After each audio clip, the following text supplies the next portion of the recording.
আপনি জানলে অবাক হবেন, প্রকৃতির এক অনন্য উপহার ওগল আজ বাঁচিয়ে রেখেছে পুরো একটি জনগোষ্ঠীর জীবন। আল্লাহর অশেষ রহমতে ওগলকে উসিলা করে আজ তারা খেয়ে পরে বেঁচে আছেন। শুনতে অবিশ্বাস্য মনে হলেও এটাই বাস্তবতা। এগুলোটা থাহনি আমরা কোনো রকম বাঁচিয়ে আসিল, এটা খায়াটা বাঁচি গাঙ্গো মাছ নাই। চাঁদপুর জেলার হাইমচর উপজেলার চর ভৈরবী এলাকার একটি জনগোষ্ঠী। তাদের প্রধান পেশা ছিল মাছ ধরা, কিন্তু একসময় নদীতে মাছের পরিমাণ আশঙ্কাজনকভাবে কমে যায়। জীবিকার একমাত্র অবলম্বন হারিয়ে তারা পড়ে যান চরম সংকটে। পরিবার চালানো, সন্তানদের পড়াশোনা, এমনকি দুবেলা খাবার জোগাড় করাও অত্যন্ত কঠিন হয়ে পড়ে।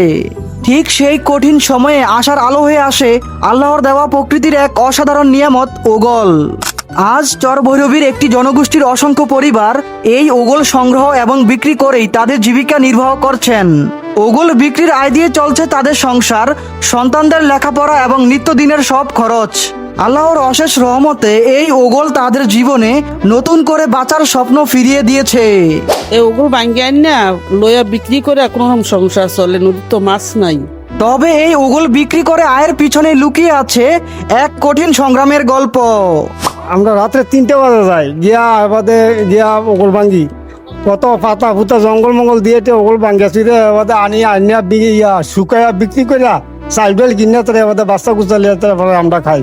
নদীতে মাছ নেই, আমরা কি করবো? অন্য কিছুর ভয় আছে, সাপ আছে, বড় বড় সাপ আছে ওই জায়গায়, আপনার ফেরতাল আছে, মানে জীব জানোয়ার আছে। তারপরেও আমরা এটা উস্কারি করি কাজ করি। যদি ডাকাটুকু তাই তাহলে এটা আমাকে ভয় হয়, তারপরেও আমরা মনে করো অনেক ভয়ে যাই, কি করবো?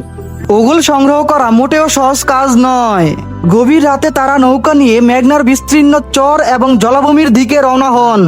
কখনো অনেক দূরের চরে গিয়ে সারাদিন প্রচন্ড রোদে কাদা পানিতে হাড়ভাঙা পরিশ্রম করে ওগলের ডাটি সংগ্রহ করেন। এই পথেও রয়েছে নানা ঝুঁকি, ডাকাতের ভয়, বিষাক্ত পোকামাকড়ের আক্রমণ, সাপ সহ বিভিন্ন হিংস্র প্রাণীর আশঙ্কা। সবকিছু মাথায় নিয়েই তারা জীবিকার সন্ধানে ছুটে চলেন।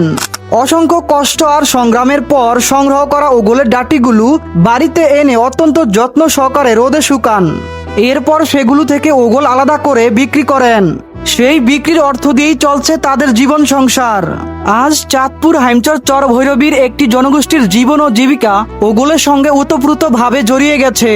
প্রকৃতির এই অনন্য উপহার শুধু একটি খাদ্য নয়, এটি তাদের কাছে আশার প্রতীক, বেঁচে থাকার অবলম্বন এবং নতুন স্বপ্ন দেখার শক্তি। প্রকৃতি কখনো কখনো এমন উপহার দেয় যা শুধু ক্ষুধা মেটায় না, একটি পুরো সমাজকে বাঁচিয়ে রাখে। এই ওগল ঠিক তেমনই একটি উপহার। আল্লাহর অশেষ রহমতে হাজারো সংগ্রামের মাঝেও এই ওগল আজ অনেক পরিবারের মুখে হাসি ফুটাচ্ছে। তাই আমাদের দায়িত্ব এই ঐতিহ্য, এই মানুষগুলোর সংগ্রাম এবং প্রকৃতির এই অমূল্য নিয়ামতের গল্প মানুষের কাছে পৌঁছে দেওয়া।